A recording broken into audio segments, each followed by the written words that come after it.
Hey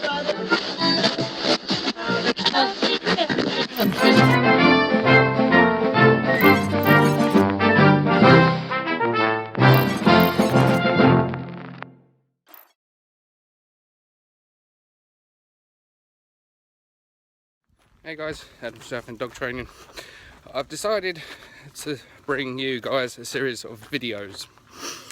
In these videos we're going to be discussing common mistakes made in dog training and how just changing them or stopping these little mistakes will improve your dog training skills massively.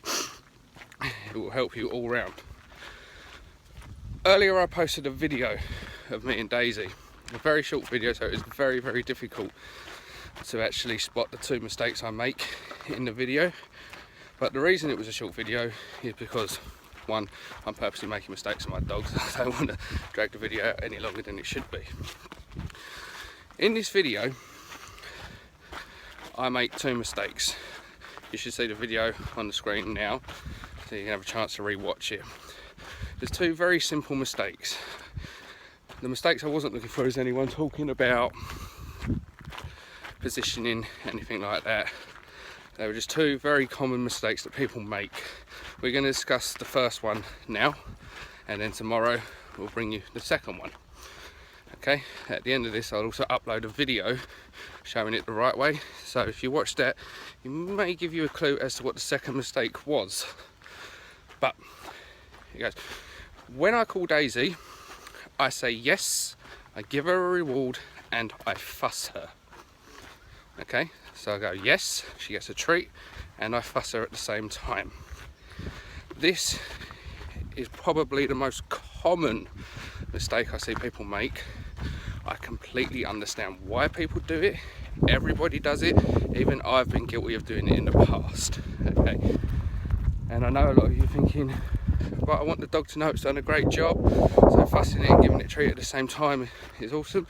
And let me just tell you right now guys, I totally understand that and totally see your reasoning and why you do that, but it is actually something that will go against you when you're training your dog. Okay, and look at it like this.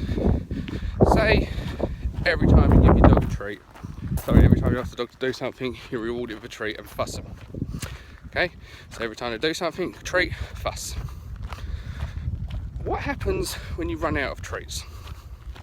What happens if you forget your treats? Because it happens to all of us. It's happened to me. It happens to everyone. It's a very simple thing to do. You forget to give your dog, you run out of treats, you forget to take your treats out on the walk with you. It happens. So when that happens, you ask the dog to do something, then you just end up fussing it because you don't have your treats. How do you think this dog's going to feel if every time up until this point it's been getting a treat and a fuss?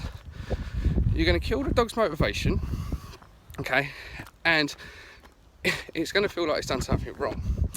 And again, we'll break it down even simpler. Imagine a parent with a child. Imagine every time the child does something good, the parent goes, here's £5, and gives the child a hug, tells them how proud of them they are. Okay, that happens every time the child does something. What happens when one day the child does something and you just give it a hug, tell them they're proud of you? You think they're going to be expecting the £5? They will be. Okay, and I know again a lot of you are probably saying, but the child shouldn't expect money every time it does something, and that's true. But it's equally the same for dogs. Okay, so if a dog does something right, what we do is we say yes, we give them a food reward, or we say yes and we just make a big fuss of them. We don't do both at the same time. Okay, and we also mix it up. So from time to time we'll reward with a fuss, from time to time we'll reward with a treat. We mix it up. That way the dog isn't becoming dependent solely on treats. Okay, and then we'll get our fuss to bargain with if we run out of treats or forget our treats. Okay, so it is a silly thing that people do, and I totally understand why people do it, but if you're training with your dog, it's treat or fuss, not treat and fuss at the same time. Okay, and you want to mix it up. You don't always want to just treat until you run out of treats and then work with fuss. You want to keep it random. From time to time, ask the dog to do something, give them a fuss. From time to time, ask the dog to do something, give them a food reward. By mixing them up and keeping it unpredictable, your dog doesn't become reliant on just food, okay? And by giving one or the other, not both at the same time, when you run out of treats, because you will run out of treats or forget your treats, you still have your fuss to work with, okay?